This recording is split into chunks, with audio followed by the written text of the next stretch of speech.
Ah mən gündən-günə bu gözəlləşən, işıqlı dünyadan necə əl çəkim? Bu yerlə çarpışan, göylə əlləşən, dostdan, aşinadan necə əl çəkim? Bu misraların müəllifi Mikail Müşfiq işıqlı dünyadan əl çəkdi 1937-ci il hadisələrində.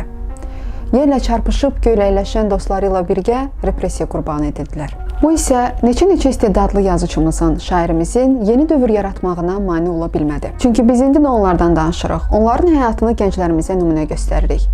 Çünki 30 il ömür kifayət etdi ki, bu həyatı qucaqlayasan və o sevgi ilə neçə zərif, incə şeirlərin müəllifi olasan. Mikail Müşfiq 5 iyun 1908-ci ildə Bakıda dünyaya gəlib. Onun atası Mirzə Qədir Səadət məktəbində müəllim işləməklə yanaşı, həm də müsaqə təxəllüsü ilə şeirlər yazırdı. Yeri gəlmişkən bildirim ki, böyük bəstəkar Müslüm Maqamayev Mirzə Qədirin Şah İsmail poeması əsasında opera bəstələyib. Müşfiqin tərbiyəsinə onun nənəsi Qızqayıt böyük təsir göstərib. Müşfiq uşaqlığını əfsanələr, nağıllar, laylalar, bayatlarla keçirib. Bundandır ki, Müşfiqin yaradıcılığında lirik şeirlər və uşaq nağılları üstünlük təşkil edir. Mikail Müşfiq yaradıcılığa 1926-cı ildə Bir gün şeiri ilə başlayır. Bundan sonraki həyatı isə əsərlər, şeirlər yazmaqla, ciddi bədii tərcümələr etməklə keçir. Pushkinin Qaraçılar, Taras Şevçenkonun Kobzar, Axundovun Pushkin ölümünə yazdığı Şərq poemasını dilimizə qazandırır. Mikail Müşfiq 1931-ci ildə Dilbər Axundzadə ilə ailə həyatı qurur. Elə həmin ildə Çağlayan şeirlər toplusunu nəşrə verir. Çağlayan şeirlər toplusu onun 10 illik poetik fəaliyyətinin davamı olacaqdır ki, 1937-ci ildə o, xalq düşməni adı ilə həbs edilir. Həbsindən 2-3 ay öncə Ayna Sultanova onu öz yanına çağırıb deyir ki, Hüseyin Cabidi həbs edəcəklər. Əgər sən onun əleyhinə bir-iki söz yazsan, bəlkə səni xilas edə bilərik. Mikail Müşfiq isə bunun cavabında deyir ki, əgər mənim sağ əlim Cabid əleyhinə bir söz yazarsa, sol əlimlə onu kəsərəm. Bu da yoldaşlığın, sədaqətin rəmzi idi ki, Müşfiq bunu Cavidə qıya bilmir. 1938-ci ilin yanvar ayının 6-sında qısa çəkən məhkəmə iclasından sonra Müşfiq barədə edam qərarı çıxarılır. Qəddar rejim sadə insanları, istedadlı insanları öldürür. Onların şeirlərini yandırır, unutturmağa çalışır. Lakin unutturmağa çalışdıqca bu şeirlər zindanın divarlarını hoparaq unudulmaz yaddaşa çevrilirlər. Necə deyirdi Müşfiq? Oxutar, oxutar, səni kim unudar?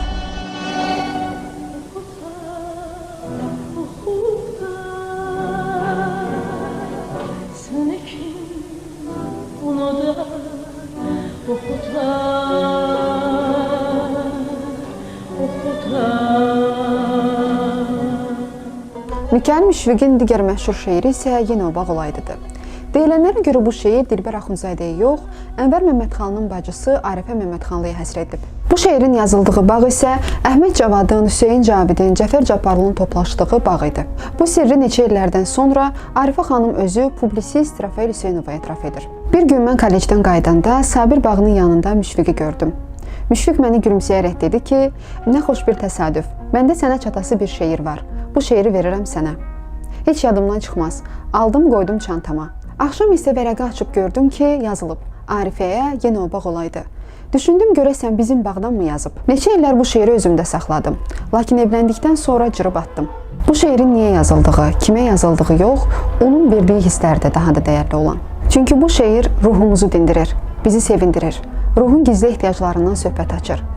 İndi isə deyək, onu kim unutar? Yenə o bağ olaydı, yenə sizə gələydik, danışaydı, gülaydik, ürkək baxışlarla ruhumu dindirəydi, məni sevindirəydi, məni sevindirəydi. Gizli söhbət açaydı, ruhun ehtiyacından, qardaşından, bacından, çəkinərək çox zaman söhbəti dəyişəydi, mənimlə işəydi, mənimlə işəydi.